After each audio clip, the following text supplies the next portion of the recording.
Så man kan sige, hvis der er nogle stærke radiosignaler eller sådan noget, så kan de godt blive... Ja, det kunne godt tænke, at det kunne godt forvirre dem. Eller... Var det her et spor? Kunne fugle blive tiltrukket af radiosignaler? Og var det derfor, der var så mange fugle på sydspidsen?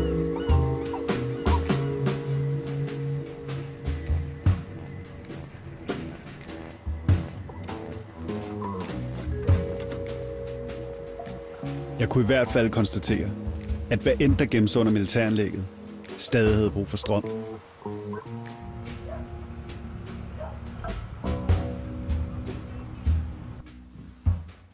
Hej. Vi kom jo der som elfolk, og hvis der har været ting, der skulle serviceres og videre derude, så er det jo også, så er der også, der har været der, ja. Ikke sandt? Og den strømtilførsel er der stadig? Ja, nu er der jo ikke så meget tilbage mere, men altså det... Ifølge nogen skulle der stadig være et rum dernede, der er i funktion. Ja, det går der... Det... Ja, jeg er ikke den rette til at... Kommer ind i O-rum, så var der et rum helt derovre, og der er et derinde, ikke? Det er det bæreste rum. Det er det allerbæreste rum over det hjørne der. Det er ventilationslemmen. Det er ventilationslemmen? Ja. Nej. Men det kan jo ikke være en... Nej, men hvor skulle det så gå hen? Jeg tror ikke rigtig, vi har nogen tegning af det. Det her, det er O-rummet. Kommer man ind der. Ja. Det, du mener, det ligger et eller andet sted der. Jeg kan godt se det for mig. Så der er et eller andet bagved det? Ja, jeg kan godt følge dig. Hvem har arbejdet derude, der bor hernede? Christensen her er død, og Prank er død. Hvem var SDU så? Jeg leder efter nogen, der har arbejdet ude på militæranlægget ude på sydspidsen. Ja, jamen det er jeg sådan set godt klar over. Men jeg skulle høre, om han har haft nogle kollegaer, du måske kender. Altså tidligere indsatte? Ja. Nå, det er jeg ked af at høre. Ja, okay. Han kunne simpelthen vide noget om det. Svend Rømer? Ja. Han, som jeg forstår det, har han tidligere arbejdet i den sådan mere hemmelige del af... Jamen, han var en af det. Han var gået af, da det blev nedlagt derude i 91. Du får ham aldrig til at sige et ord. Jeg får mig aldrig til at sige et ord? Nej. Alt pegede i retning af Svend Rømer, der tidligere havde arbejdet for Forsvarets efterretningstjeneste i byen. Efter sigende skulle han vide, hvad der gemte sig under bunkeren. Nu galt det bare om at finde ham.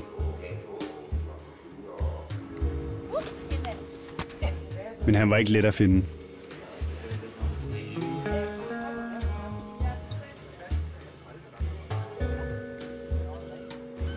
Jeg kom i tanke om, der var afdansningsbal i sportshallen samme aften.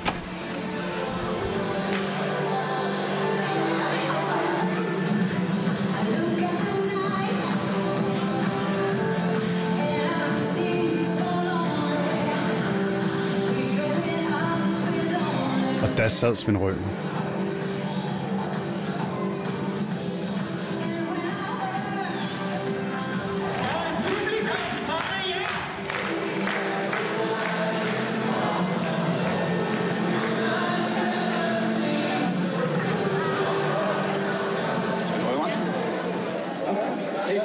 Hej.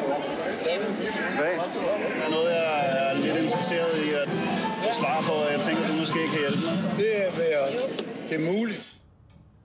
Kunne man forestille sig, at der er noget under militæranlægget, som stadig er i funktion? Det er vel fuldstændig absurd at have noget stående ude i hul i jorden.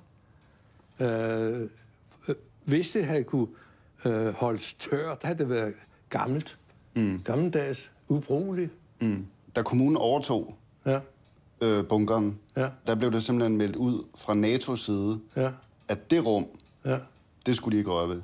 Jeg er fuldstændig 100% eller 102% sikker på, at der findes ikke en pind derinde bag ved de døre. Hvor kan det så være, de lukke den nu, hvis der ikke er noget?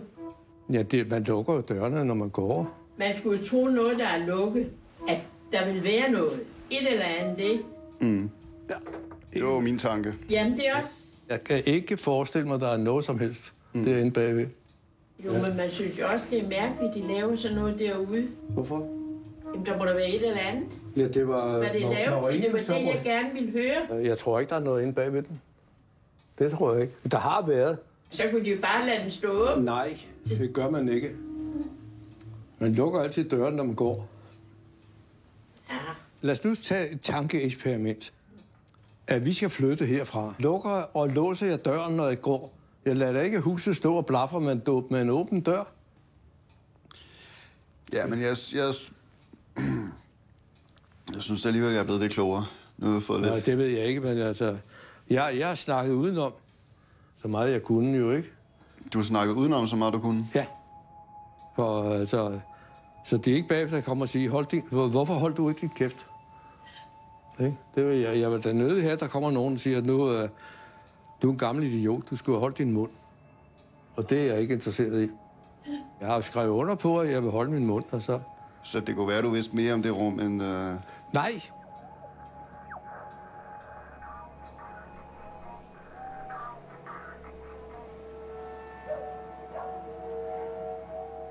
Jeg var ikke kommet tættere på sandheden. Og så alligevel.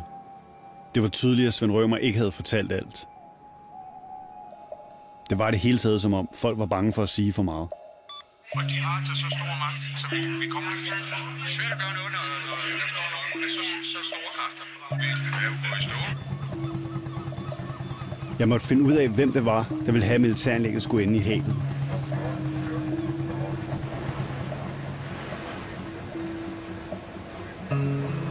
Det var et spørgsmål om dage nu, før de ville få deres vilje.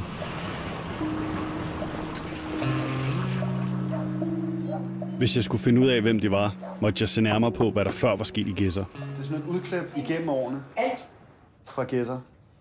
Ja. Altså min mand. Og nu er der jo mig igen, men jeg klipper ikke. Nej. Det gider jeg ikke. Er der sådan et vist system i det, Nej. eller i forhold til datoer? Eller? Nej.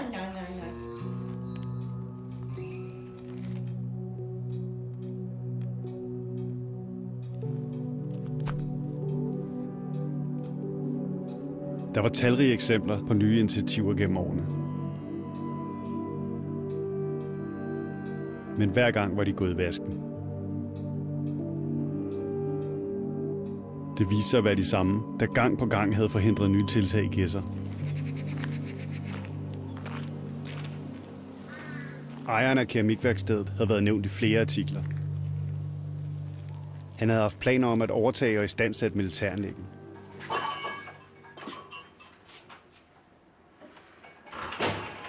Hej. Det er jo forbi nu, altså. Vi var jo sådan set derude og skulle starte en forening derude, hvor vi vil bevare det derude.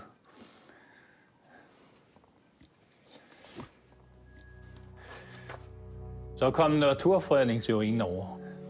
Naturfredningen har jo ment, at det hele skal ligge, som det lå før. Det hele skal væk derude. Har Naturfredningsforeningen meget magt? Ja, men de har meget magt af hensyn til det. De har så meget magt, så Sydfalster Kommune vil slet ikke have noget med dem at gøre med. Hvem har mest magt? Er Naturfredningsforeningen eller kommunen? Ja, det er Naturfredningsforeningen. Kommunen vil jo gerne udvikle. Altså, vi er jo mennesker, vi har vel lov at være her.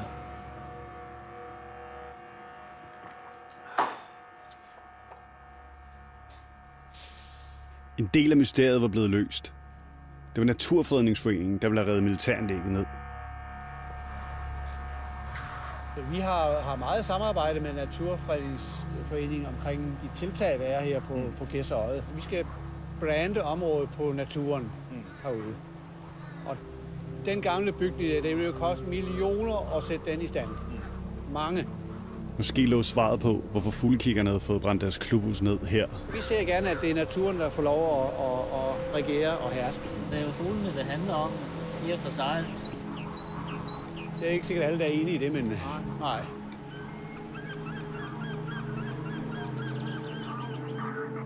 Men radiosignalerne var der stadig.